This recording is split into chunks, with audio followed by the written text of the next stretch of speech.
तो संचित जी, आपका डीएमआईटी का अभी तक का क्या एक्सपीरियंस रहा? आपने डीएमआईटी कब स्टार्ट किया था? मैंने एक्चुअली सर मैंने 2023 में डीएमआईटी किया था। माइंड मास्टरी करके एक वो थी, ऑर्गेनाइजेशन थी। वहां से मैंने अपना डीएमआईटी करवाया था ओके। 2023 में सितंबर या अक्टूबर के अराउंड।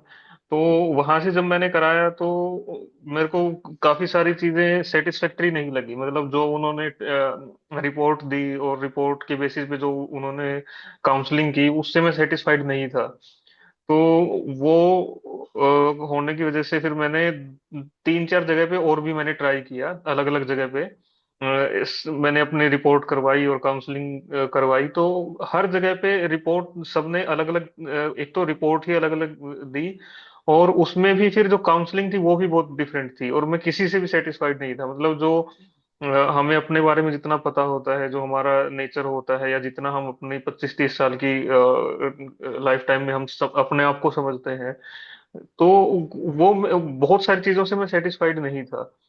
तो ठीक। तीन चार जगह मैंने करवाया। सबसे पहले मैंने माइंड मास्टरी से करवाया था, उसके बाद एक ब्रेन सेपर करके था, और भी दो तीन ऑर्गेनाइजेशन थी जिनसे मैंने करवाया।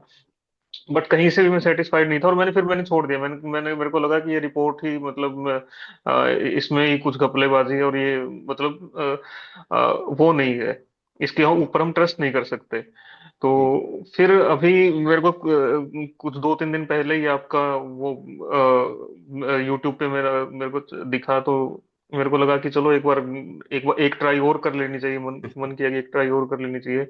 तो ठीक है। अभी जब आपसे ये रिपोर्ट करवाई, तो मैं प्रिटी मच मैं सेटिस्फाइड हूँ। मतलब 99% चीजें जो आपने बताई वो मेरे केस में बिल्कुल वैसी ही है जिस तरीके से आपने इवेल्युएट किया। एंड आपकी इवेल्युएशन और समझाने का जो तरीका है वो मेरे को बाकी सबके कंपैरिजन में का आपका फार बेटर है, बहुत ज्यादा बेटर है।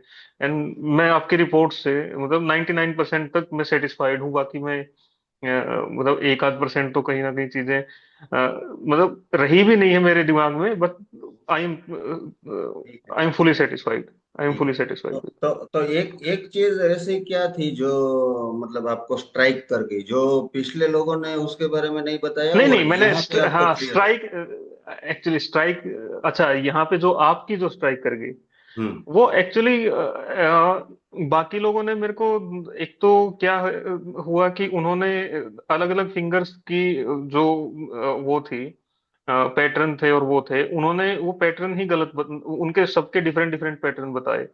मतलब अगर माइंड मास्टरी ये बता रहा है कि आपके R1 में एक पैटर्न है, तो दूसरा इंस्टीट्यूट उसी फिंगर में दूसरा पैटर्न बता रहा है। एंड फिर उसके साथ में वो जो इवेल्युएट कर रहे हैं वो भी बहुत गड़बड़ था।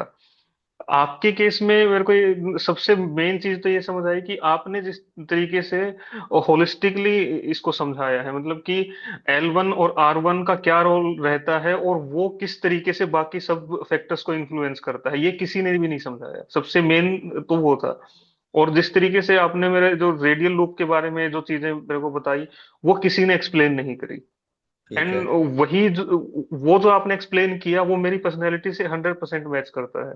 जो ठीक है। आपने आज जो मेरे को बताया वो पहले किसी ने जो जैसे मेरे L1 में रेडियल पिकोकाई है, L2 में रेडियल लूप है, R1 में भी रेडियल लूप के थोड़े से ट्रेड्स हैं। इसके बारे में जो इनको होलिस्टिकली आपने लेके एक साथ लेके जिस तरीके से समझाया, वो बाकी लोग उसको एक्सप्लेन ही नहीं कर पाए, उसके उन्होंने टच भी नहीं किया इस एरिया को।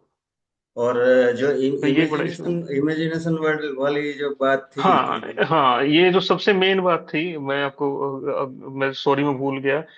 सबसे मेन बात थी कि सबने मेरे को बोला कि संचित जी, आपकी इमेजिनेशन का जो इमेजिनेशन में रेडियल लूप है, लेकिन आपकी इमेजिनेशन बहुत ही कम है। मतलब इसमें रिज काउंट बहुत ही कम है, तो आपकी इमेजिनेशन बिल्कुल भी वो नहीं होगी, मतलब अच्छी इमेजिनेशन नहीं होगी। एंड मैं बचपन से ही सर मतलब इमेजिनेशन में ही रहता हूँ। मैं कहानियों के फॉर्मेट में ही चीजों को देखता हूँ, कहानियों के फॉर्मेट में मैं लोगों को भी कहानियों के तौर पे देखता हूँ, चीजों को कहानियों के तौर पे देखता हूँ, घटनाओं को या कहीं पे जगहों को भी, मैं हर चीज को मैं कहानियों के फॉर्म में देखता हूँ। एंड मैं बचपन से लिखता भी रहा हूँ।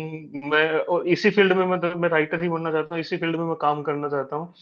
एंड उन्होंने बोला कि बट आपका इसमें कोई कैरियर नहीं, आप नहीं कर पाओगे। बट आपने बिना बोले ही आपने समझाया कि आपने शुरुआत ही यहाँ से की कि आपको लिखना चाहिए।